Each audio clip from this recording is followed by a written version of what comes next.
young woman on the run, living a double life as her own brother faces treachery and danger in the search for a missing man and a miraculous machine. In the steampunk thriller, The Bullet Catcher's Daughter. That's the book I'm reviewing on this episode of SFF180. Hello everybody, Thomas here, as always, and thank you for joining me on this chilly December evening. Rod Duncan is a crime writer from Leicester, and The Bullet Catcher's Daughter is his first foray into steampunk and the first volume in a duology titled The Fall of the Gaslit Empire. It follows the exploits of Elizabeth Barnabas, a young woman who fled her home as a teenager when her family, a troupe of traveling performers, was targeted by a vindictive duke with the intent of forcing Elizabeth into a life of indentured servitude. Fleeing north from the Kingdom of England and southern Wales, across the border into the Anglo-Scottish Republic, Elizabeth ekes out a living playing the role of her brother, using skills of disguise that she has learned all throughout her upbringing as a performer, and working as an intelligence gatherer, or as we would put it, a detective. Now one day, Elizabeth is approached by a young duchess from the kingdom who is seeking her missing brother. Now he is evidently on the run in the Republic from agents of the Patent Office, which is the main law enforcement body of the Gaslit Empire, which is the informal name given to the coalition of nations in which this story is set. Now, the ostensible goal of patent law is to regulate unseemly technology, or that which would put too many honest citizens out of work, basically. But could the Duchess's missing brother possess something more, something that could be a great boon to the common man, and yet a terrible threat to those in power?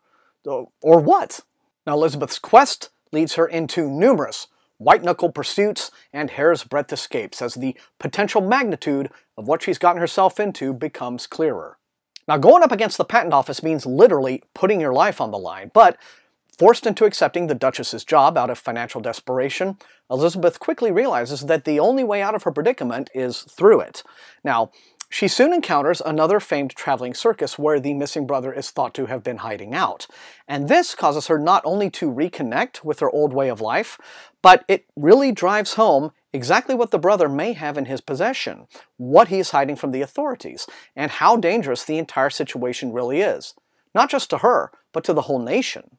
Now, there's an enormous amount to admire about this book, which is the sort of discovery that provides a unique kind of satisfaction that you get as a reader whenever you unearth a modest storytelling gem in mass-market paperback, while all around you are high-profile, heavily hyped event titles that are just clamoring for your attention. Never pretentious or grandiose in its approach, The Bullet Catcher's Daughter is just an expertly crafted tale that offers both epic narrative sweep and human dimension with equal dexterity. Duncan does pretty much everything right with his finely drawn female protagonist, allowing Elizabeth to be smart and strong and resourceful, but at the same time, just the right degree of vulnerable without ever lapsing into full-on damsel in distress mode. Elizabeth does live in a regimented sexist world, but she navigates it smartly and believably, and her moments of outwitting the system that sort of keeps her in her place are heroic and often funny, but never unrealistically superheroic. Duncan also avoids that most dreaded of cliches, the romantic subplot. Now, it's not that there isn't attraction felt towards Elizabeth by certain characters, or even reciprocated by her towards them. But the fact is that there just are more important things at stake, and Duncan ensures Elizabeth remains focused and independent and driven, with her eyes always on her goal. Her character's emotional through lines are always clear, and her relationships with other characters in the story pretty much resolve in a satisfying way. Also, Duncan's expertly timed moments of narrative misdirection pay off handsomely.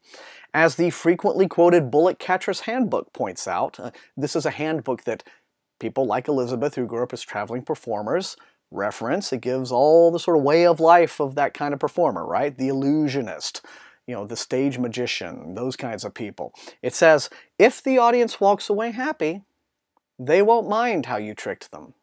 Now, steampunk stories often rely too heavily on their Victorian window dressing for their romanticist appeal, right? It's all the corsets and the airships and the outfits and the brass robots and what have you, that kind of thing. But Duncan doesn't make that stuff the star of his show.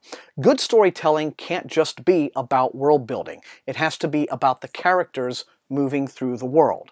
And on that score, The Bullet Catcher's Daughter is a finely aimed projectile that hits its bullseye.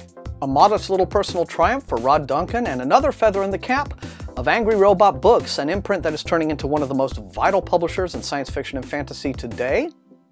The Bullet Catcher's Daughter is one bullet you need to catch as soon as you can. And that is all I have time for in this episode of SFF180, everybody. Thank you so much for joining me. Remember, the most important thing, these are reviews. You will not always agree, but if you enjoyed watching, please leave a like, share this video far and wide with your SFF reading friends, and above all, please subscribe to the channel.